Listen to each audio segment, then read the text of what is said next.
When you start paying yourself first, there's an amazing internal shift. And the shift is you're in control. You control your money. You tell your money what to do for you. You've got money set aside for yourself, for the future, whatever the goal happens to be, or maybe there's no goal. Maybe the goal subconsciously is just to feel safe. If you have your own money, you feel safe. You make the decisions. Nobody else is going to control you if you're controlling your money yourself. If you consider prepaying your income tax as paying yourself first as well, when tax time comes and you look at the bottom line and say, oh my God, how much tax do I owe? It's not a worry. I've already got that set aside. Or I prepaid that and I broke even. Or poof, I even get money back, which is a different story altogether. When you pay yourself first, you realize that you're important. You leave behind that second-class citizen identity that you had, that you always have to put your kids or your spouse or your employees first. You don't. You work it out. How much can I really set aside for me? And then you do that once a week, twice a month, once a month, whatever works the way your cash flow goes. Just set aside a little bit and you'll feel stronger and more in control and more powerful and less dependent, possibly, if you set the money aside for yourself before you fuss about anybody else. When you pay yourself first, your unconscious mind realizes that you're as important as everybody else around you. I just keep thinking of this client who had put her kids and her husband first. She didn't have her own bank account. It was all joint account or his money. And then we just set up a bank account, put a little bit of money in it every payday, and slowly but surely you could see the change in her. Even though it was just a little bit of money, it was her own money, and it just gave her some backbone and some strength and eventually a feeling of power in the relationship.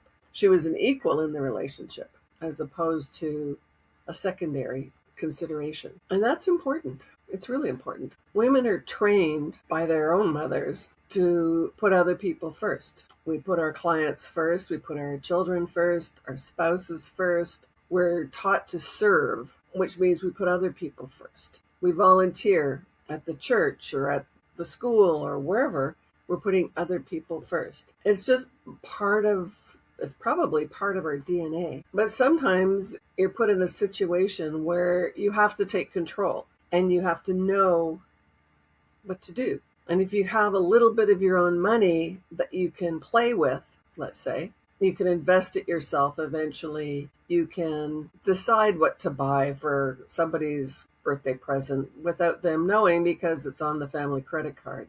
It's empowering. My mother was a naval officer's wife. And when you're in the Navy, you go to sea a lot. And she had no choice but to take over running the household finances and making sure there was food on the table and the rent or the mortgage or whatever was paid. And she got interested in what to do next. Once she had the savings, now what? Well, let's see if I can get a better interest rate, or maybe I can invest it somewhere and see what happens. And then she made money, and then this is kind of cool. And she continued to manage the family finances even when my father no longer went to sea. It's empowering. And it's a good example to set for her daughters and sons, for that matter. I had a client come in recently whose husband always managed the money.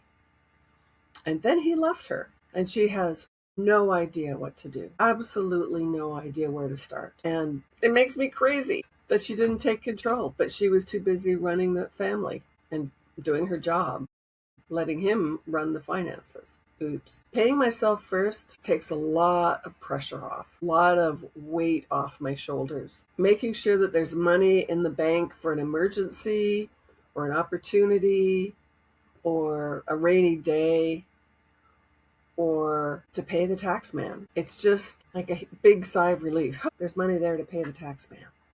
I want to do this? Okay, let's go do this. No problem. And when you have a cyclical business, it's also important. You need money there when the income's not coming in, and you have to plan in advance. And that's paying yourself. Even if part of that is paying your staff, you're still paying yourself. Paying yourself first shifts your identity. It shifts something inside yourself that gives you a sense of power, freedom, less worry, more opportunities, whatever it is for you. It makes a huge difference to have your own money, that you can learn to invest if you don't already know how to do it. You can even give it to somebody else to invest if that's what you want to do, but you make the decision about what's happening with your money, whether it's to take a trip, whether it's to save for retirement, to put your kids through university, whatever it is, it becomes your decision. And it proves to you that you've got your financial act together.